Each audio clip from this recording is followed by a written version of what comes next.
I was inside Disneyland, California before hours, and this is what happens when the rope drops. Honestly, I was expecting something crazier than a light jog, but maybe that's all it takes to be first in line for Space Mountain. Though I had other priorities. I had a very important breakfast with all of the characters. And even more important than that, I finally got to have Mickey waffles. They're one of my favorite foods in the entire park. We met Chip and Dale, Winnie the Pooh, Minnie Mouse. She really fancied my Minnie Mouse purse pal and my ears, of course. Our next official order of business is to get all of the shopping for the day done. We're staying on site at the Grand Californian, so once the shopping is done, we'll take it all back to the room. But if you're not staying on site, get a locker and then you can be hands-free for the rest of the day. Here's where I got my Disneyland California Castle Pandora charm, and all of the girls got their own charms too. I'm so glad that our club is growing every single day. We're adopting new members. I really regret not getting the Ferris wheel charm though. I honestly don't know what I was thinking. And you know what else I regretted? When I was at Paris Disneyland, I didn't get the princess ears, but thankfully they had them here, so I was able to rectify that error in my life. Kat also got the matching princess pair, and then we checked out the purse pal offering because as per the 3 Disney commandments, you need ears, a Disney shirt, and a Disney purse pal. And then finally,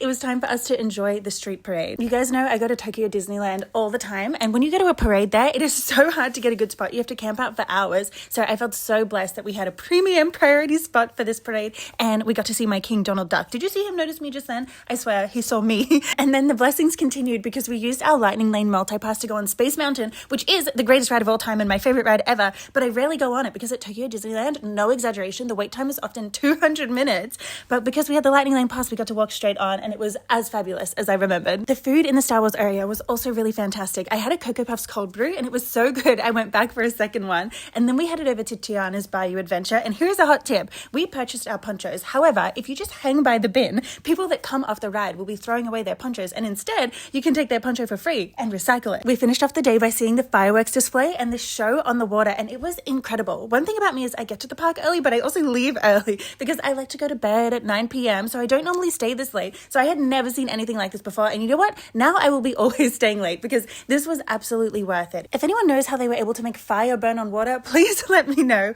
and I will see you tomorrow for another day at Disney.